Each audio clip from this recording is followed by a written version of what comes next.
दोस्तों, साल 2012 हो, 2014 हो, 2016 हो, 2021 हो या अब 2022, कोच डंकन फ्लेचर हो, रवि शास्त्री हो, अनिल कुंबले हो या फिर अब राहुल द्रविड़, कप्तान धोनी हो, कोहली हो या अब रोहित शर्मा, पिछले 10 साल से हर बार जब T20 वर्ल्ड कप होता है, इंडियन फैंस 2007 के मेमोरेबल मोमेंट की कभी ना धुंधली होती तस्वीर को फिर से याद करने लगते हैं और उम्मीद करते हैं कि ये टीम इस बार हिस्ट्री रिपीट जरूर करेगी। मगर हर बार होता कुछ ऐसा है जिसे कोई याद रखना नहीं चाहता। इसलिए इस बार भी यही सवाल सभी फैंस के दिमाग में कौंध रहा है कि क्या इस बार भी हम सिर्फ दिल जीत कर आएंगे या ट्रॉफी भी जीतेंगे। खैर, इस सवाल का जवाब तो वक्त अगले महीने देगा, लेकिन जैसे एक सक्सेसफुल जर्नी की स्टार्टिंग उनकी प्रिपरेशन से होती है, वैसे ही एक बड़े टूर्नामेंट जीतने वाली टीम की फाउंडेशन टॉप 15 प्लेयर्स के सिलेक्शन से होती है। इसलिए सिलेक्ट हुए सभी प्लेयर्स और टीम कॉम्बिनेशन पर खुलकर बात होनी जरूरी है। तो चलिए क्रिक माइंड के क्रिस्पी अंदाज में अपकमिंग T20 वर्ल्ड कप के लिए सिलेक्ट हुई इंडियन टीम के सभी पहलुओं को कवर करते हुए उन बड़े सवालों के जवाब देने की कोशिश करते हैं जो 12 सितंबर की शाम से टीम को लेकर आपके माइंड में चल रहे हैं।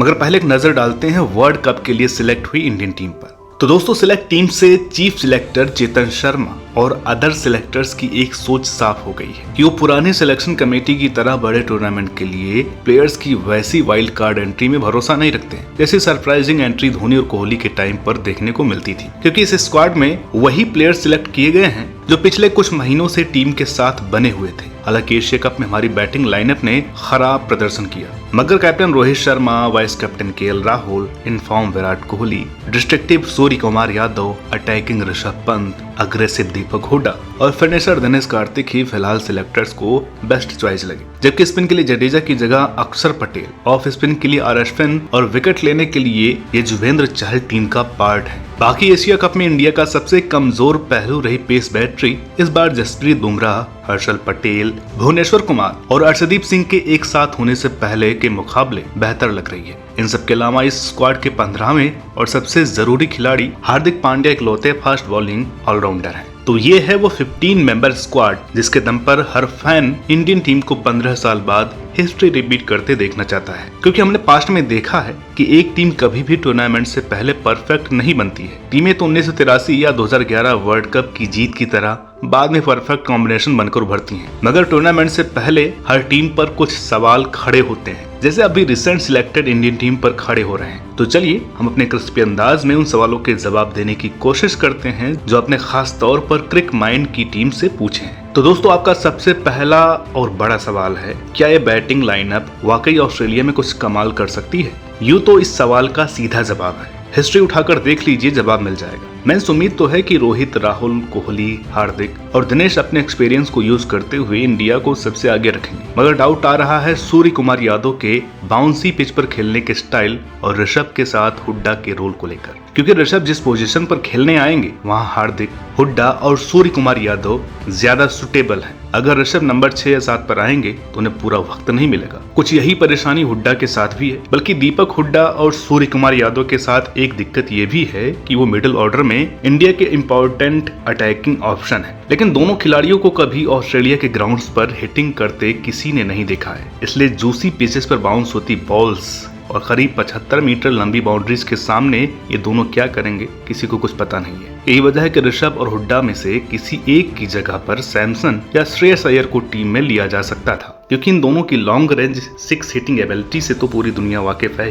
बैटिंग के बाद कुछ सवाल बॉलिंग डिपार्टमेंट पर भी खड़े हो रहे हैं, जैसे क्या 3 स्पिनर्स का सिलेक्शन सही है? क्या सिलेक्टेड 4 पेसर्स कमाल कर पाएंगे? इन दोनों सवाल का एक ही जवाब है, स्पिन और पेस डिपार्टमेंट में हमें कोई फिर क्लियर नहीं है, क्योंकि स्पिन डिपार्टमेंट में अक्षर और अश्विन दोनों ही T20 लेवल पर इकोनॉमिकल बॉलर हैं, जबकि विकेट टेकिंग ऑप्शन सिर्फ एक ही युजवेंद्र चहल है, जबकि स्टैंड बाई में बिश्नोई भी काफी कुछ चहल जैसे ही है। ऐसे में सवाल ये है कि जब आप बैटिंग में वैरायटी रखने के लिए लेफ्ट हैंडर ऋषभ पंत को टीम में रख सकते हैं, तो स्पिन डिपार्टमेंट में कुलदीप को साइड लाइन क्यों कर दिया गया है, जबकि कुलदीप का पिछला परफॉर्मेंस भी बढ़िया है। इसी तरह के ही सवाल पेस बैटरी को लेकर भी हो रहे हैं, क्योंकि चोट के बाद वापसी करने वाले खिलाड़ी एकदम से फॉर्म नहीं पकड़ते हैं। ये हमने राहुल के तौर पर देखा है। ऐसे में हम कहीं बुमराह और हर्षल से ज्यादा उम्मीद तो नहीं कर रहे, वो भी हर्षल पटेल से तब जब उन्होंने खुद को इंटरनेशनल लेवल पर साबित भी नहीं किया है। इसके अलावा हर्षल और अर्शदीप दोनों करीब करीब एक ही स्टाइल के बॉलर हैं जो स्विंग और वेरिएशन पर लाई करते हैं। ऐसे में ऑस्ट्रेलिया की तेज पिचों पर ग्रिप नहीं मिली तो हर्षल और अर्शदीप को हिट करना बहुत आसान हो जाएगा।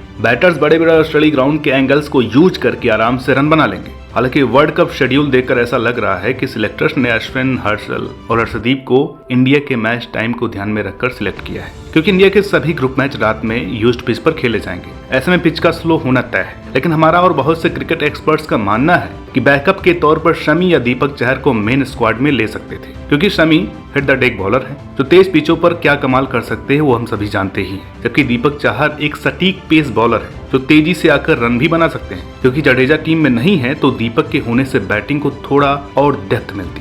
खैर, हम या आप जो भी कहें, टीम अब तो सिलेक्ट हो ही गई है, इस उम्मीद के साथ कि यही सिलेक्टेड 15 प्लेयर्स वर्ल्ड कप जीत कर लौटे और एक परफेक्ट स्क्वाड की मिसाल पेश करें। हम आज के एपिसोड को यहीं रोकते हैं, लेकिन जल्द मिलेंगे इस स्क्वाड में सिलेक्ट नहीं हुए संजू सैमसन, ईशान किशन और शार्दुल ठाकुर जैसे इग्नोर्ड खिलाड़ियों पर एक स्पेशल एपिसोड लेकर। तब तक आप इस वीडियो को ज्यादा से ज्यादा शेयर करें और ऐसे ही क्रिस्पी कंटेंट के लिए हमारे चैनल को सब्सक्राइब जरूर करें। आज के लिए इतना ही, मिलते हैं अगले वीडियो में, तब तक के लिए नमस्कार।